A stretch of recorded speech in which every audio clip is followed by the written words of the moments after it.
Öncelikle Şehit Ozan Serhat şahsında tüm kültür sanat şehitlerini saygıyla minnetle anıyorum. Ozan Serhat arayışları olan her devrimci gibi, her yurtsever gibi halkının özgürlük problemini karşı duyarlı olan, bunun için emek veren, hatta canını veren bir devrimci yoldaştı. Çok sanat konusunda da çok özel biriydi. Onunla 90 1992 olacak galiba ya da 90, evet 92 Honerkom'umuz vardı Almanya'da. Yurtsever Kürt sanatçıların kurduğu bir dernekti. Orada tanıştık. Birlikte çok sanatsal aktiviteler, projeler yaptık. Birlikte çok çalıştık, beraber kaldık. Özel bir dostluğumuz, yoldaştık ama yoldaşlığın da ötesinde farklı bir bütün yoldaşlardan ayrı farklı bir kafa şeyimiz de vardı. Çok güzel günlerimiz, çok anlamlı, güzel günlerimiz oldu ama maalesef kısa sürdü. Ozan Serhat'la 92'de tanıştım. Beraber epey mücadele ettik. Sonra o yüzünü özgür dağlara çevirdi. Ee, Oralara gitti. Yani o mücadele alanını değiştirdi. Sazını bir omuzunda sazı, bir omuzunda kleşi, o özgür dağlarda stranları söylenebilecek en özgür yerlerde söyleyerek oradan kitlelere, insanlara tekrar ulaşmaya çalıştı ve çok etkiledi. Hepimizi etkiledi. Yani onun öyle özgürlük gerillalarıyla birlikte dağ dolaşması, oradan o müthiş özgürlük hissiyle bize e, duygu dolu müthiş tınılar gönderdi sesiyle. Stranları orada bir başka söyledi. Çok kısmi teknik imkanlara rağmen o sığınaklarda, savaş mevzilerinde, savaş tünellerinde, o özgür dağlarda çok güzel sıralar söyleyip tekrardan bize ulaştırdı Şehit Serhat. Yani Şehit Serhat'ı böyle hatırlıyorum. Çok neşe dolu, çok devrime inanan, özgürlük için hiçbir şeyini esirgemeyen, hayatı da çok seven, dolu dolu yaşayan, stranları güzel derleyen, onları güzel, onlara güzel ruh katan biriydi. Ee, Herkesi etkilediği gibi ben de ondan, yani onun o sanatla olan aşkla bağını beni de etkiledi. Birbirimizden çok şey öğrendik, birbirimize çok şey kattık iki yoldaş olarak. Her arkadaşımız gibi. Şehit Serhat deyince böyle hatırlıyorum. Şimdi Serhat özel biriydi Şehit Serhat. Niye? Eğitimini görmüş. Yani İzmir Müzik Sanat Konservatuvarı'nda okumuştu. Ve biraz da Kürt müziğinin sonradan böyle dengbejleri dinliyordu. Folkloru biraz tanıdı. E, Bunu sentezle yani o akademik eğitimiyle folklorumuzu, bizim stranlarımızı onlarla biraz katkı sununca başka bir şey ortaya çıktı. Yani biraz onun söylediği stranlarda biraz farklı altyapılar duyabiliyorduk. Çok iyi bir virtüözdü yani. Asıl enstrümanı tardı ama sazı da müthiş çalardı. Bir virtüözdü. Kendine özgü bir tarzı, stili vardı. Yani o stranları çalarken hem melodiyi hem de okurken akorlarla altyapıyı çok güzel başarabiliyordu. Bu farklı bir tat veriyordu. Yani okuduğu her stranı altyapısıyla, akorlarıyla birlikte söyleyebiliyordu. Bizler alaylı yani tamam sonradan biraz kendi içimizde, bünyemizde müzik eğitimleri, sanat eğitimleri yaptık. Ama o çok daha yoğunlaşmış bir okulda öğrendiği için hem notisti hem altyapı, armoni olarak daha çok bilgiye sahipti. çok güzel icra ederdi. Ses tekniğini de çok güzel kullanırdı. Yani Serhat o tarzıyla, müziğiyle gençlere 90'larda diyebilirim ki çok dikkat çekti. Çok böyle bir e, model oldu. Herkes onun gibi saz çalmaya, Avrupa'daki, Kürdistan'daki gençler, yeni başlayanlar, herkes Serhat gibi saz çalmaya, söylemeye başladı. Onun söylediği, seslendirdiği stranları söylemeye başladı. Belki çok stran beste yapmamıştı ama çok iyi bir derlemeci, çok iyi stranları seçerdi. Sesine uygun, ses aralığına uygun, müthiş o tespiti, seçimi çok mükemmeldi, muazzamdı. Bunu görüyordum. Beraber de birkaç stran seslendirdik, sahnede beraber çok konserlere çıktık. Yani çok sahne tecrübesi olmamasına rağmen her çıktığında etkileyebiliyordu. Çünkü bir e, şey vardı, yani hem bilimsel bir altyapısı vardı, sesini çok iyi, güzel kullanıyordu. Bir de onun yanında bir aşk, yani böyle bir mücadeleye inanmış, mücadelenin o neşesini, coşkusunu gittiği yere kendisiyle birlikte götürebilen biriydi. Hepimiz gibi çok devrime ayak uyduramadığımız bazı yanlarımız, bazı, yani o kamil olamama, çok gençtik. O yanlarımızdan kaynaklı yaşadığımız sorunlar hepimizin vardı. Serhat yoldaşın da vardı. Ama onun o devrime bağlılığı, özgürlüğe olan inancı, halkını içinde olduğu durumu, politik durumu, sömürge durumunu çok iyi görebilmiş biriydi. Bunu mücadelesini vermiş olmak, bunun için devrimin bir neferi olmak, halkımızın özgürlüğü için biz de bir işe yarıyor olmamız ve en önemli mücadele sahasında, kültür sanat cephesinde gençleri, halkımızı, o acıları, mücadeleyi, kararlılığı, o devrimci ruhu marşlarımıza, çektiğimiz acıları o ağıtlara, folklorumuzun köklerinin çok derinde oluşunu, o güzelim folklorik stranlarımıza yansıtabilmenin onurunu, vicdan rahatlığını yaşıyorduk. Bunu Serhat'ta da görüyordum. Yani e, bir yurtsever gençler olarak devrimimize katkı sunmanın, bir işe yarıyor olmanın onurunu, gururunu yaşardık. Bunun sohbetleri yapardık. Yani Avrupa'da bu biraz böyle okuyamayan, kendisini geliştirmeyen, çok farklı yollara, kültürlere sapan, kendi kültürünü, toprağını, bilincini unutan gençleri gördüğümüzde, yani insan kendisiyle onlar arasında kıyaslayabiliyorduk. Biz diyor, yani Serhat'la bu sohbetleri yapar derdik. Biz, yani ne mutlu bize ki biz halkımızın özgürlük mücadelesinde bir taşı bir taşın üzerine koyabiliyoruz. İşe yarayabiliyoruz.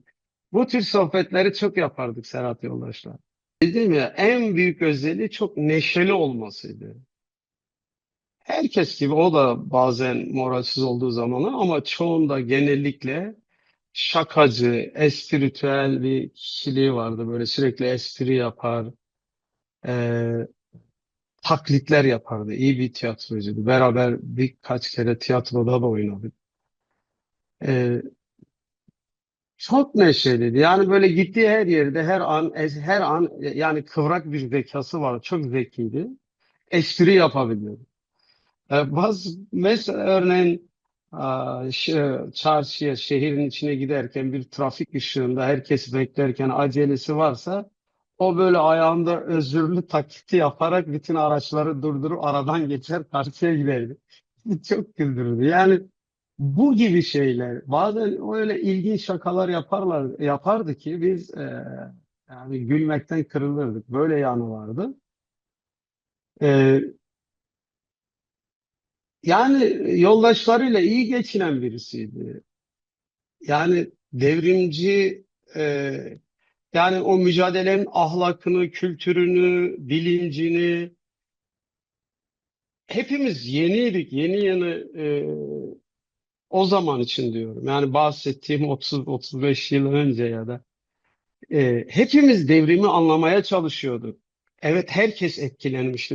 Muazzam bir ulusal bilinç uyanıyor her konuda. Biz duyarlıydık. Yani kendimle Serhat ve diğer yoldaşlarım için söylüyorum. Ama e, yani bizim Sanatçılar Derneği de hepimiz sabah akşam hep birlikteyiz. Yani konserlere hazırlanıyoruz, tiyatro hazırlıyoruz, konuşmalar, ne bileyim yani bir sürü faaliyet. Gittiğimiz konserde, gecede her şey bizden sorumluydu. Yani pankartından tekniğine, sandalyesinin dizilmesinde o zamanlar diyorum. Nasıl marşlar okuyacağız? Spikerlik yapıyoruz. Marş söylüyoruz. Ozan olarak tek tek çıkıyoruz. Koma Berfadan olarak çıkıyoruz. Şunu anlatmak için anlatıyorum. Çok bir grup sanatçı arkadaşı birlikte e, yemeğinden tut devrimci faaliyetlerine, eylemlerine kadar her zaman beraberiz. Bunun olumlu ve olumsuz yanları vardı. Kolektif yaşamı, komün yaşamı, birlikte yaşamı öğreniyorsun. Ama birlikte yaşamanın da kabul edersiniz ki çok farklı sosyal handikapları olur. Yani kişilik özelliklerimizden kaynaklı tam devrimcileşememek, o paylaşımı iyi yapamamak, insanların bencil özellikleri var yani. Çok kişi bunu başaramaz. Yani bir yoldaşlar, arkadaşlar topluluğuyla bir hafta 10 gün yaşarsınız ama sürekli yaşadığınızda bunun doğuracağı o sıkıntılar herkes yaşayabiliyordu. Ben hiç yaşanmaz demiyorum ama Serhat bunu en az yaşayanlardan biri. Çünkü çok neşeliydi. Çok gittiği ortama neşe götüren, moral götüren biriydi. Bu özelliğiyle hatırlıyorum.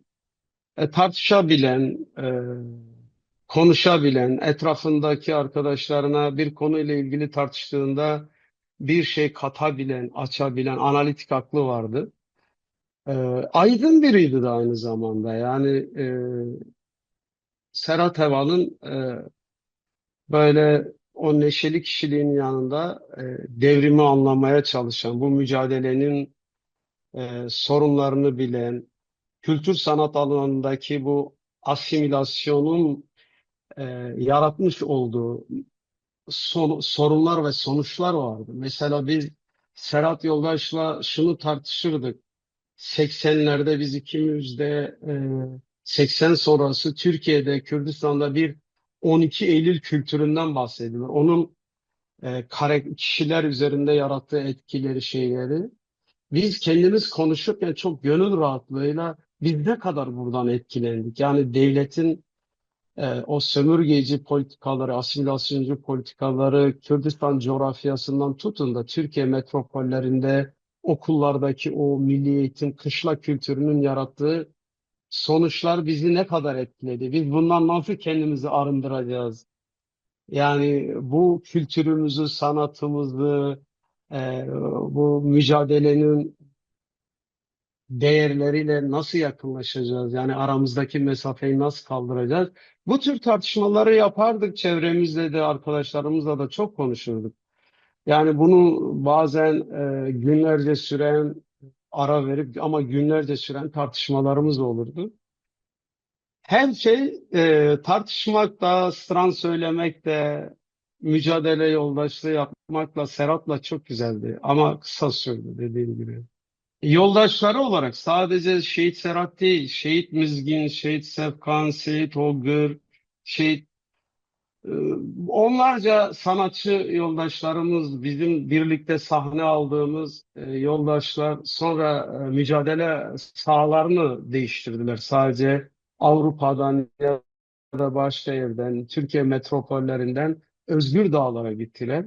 Çünkü belki insanlar bazen yurtseverler şeyler ya niye sanatçılar daha gitti? Ya niye burada işte orada kalmadı?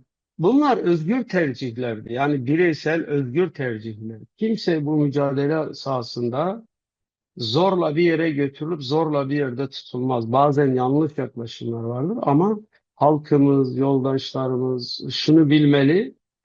Evet, Özgür Dağlar mücadelemizin Kâbesidir yani kıblesidir şey anlamda söylüyorum. Oraya yüzünü sürmeyenler, oraya gidemeyenler, oradaki havayı teneffüs edemeyenler belki de hata yapıyor demiyorum ama mücadele ruhunda bir eksiklik olabileceğini düşünüyorum. Ama bunu tamamen hayatlarını oraya taşıyıp orada dediğim gibi Şehit Sepkan da öyle. Yani her yerde bir sazı bir yanda, klişi bir yandadır. Şehit Serhat yine öyle. Şehit Müzgin. Yani bunlar yüreğinde, beyninde halkının özgürlük problemini çözmek için o kadar büyük bir aşk, büyük bir inanç, büyük bir çaba var ki yani bazen stran söylemeyi bile eksik buldu bu arkadaşlar. Yani benim onlarda ortak tanıdığım, araştırdığım özellik bu.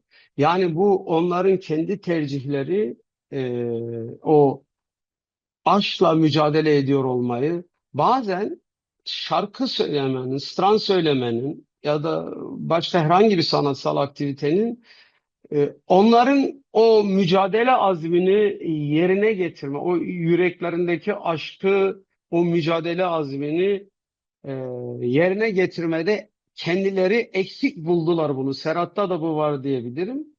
Ve bu yüzden bu yoldaşlarımızda şunu diyebilirim son olarak. Yani her sahada olduğu gibi kültür sanat alanında da bu kadar asimilasyoncu, kültürümüze karşı kırım politikaları sadece bu son 50 yıl değil, 100 yıldır kendi stranlarımızı, kültürel değerlerimizi çalıp kendilerine mal etmeleri, bunları tekrardan kendimiz köklerimize, kültürümüzle, bütün manevi değer yargılarımızla köklerimize dönüşü, özümüze dönüşü gerçekleştirmenin, çünkü onların en büyük amacı buydu. Bu mücadeleyi onların bu bayrağı bıraktığı yerde, onlar zaten stranlarda, halkımızın gönlünde bu mücadelenin tam orta yerinde yaşıyorlar. Ama biz yoldaşları olarak onların inandığı bu davayı, onların bu onurlu mücadelesini sanatımızla, kültürümüzle, değer yargılarımızla tek kaldığı yerden ta ki coğrafyamız, halkımız, ruhlarımız, bedenlerimiz, düşüncelerimiz, özellikle de ruhumuz özgürleşinceye kadar mücadeleyi sürdüreceğiz. Onlar bir yoldaşları olarak bu sözümü yineliyorum. Yani en azından tarihin doğru yerinde durarak ülkemize, halkımıza, dağlarımızın, halkımızın, nehirlerin, her şeyin özgürlük problemi var. Bunu çözünceye kadar bu azimle mücadele edeceğimizin sözünü verebilirim.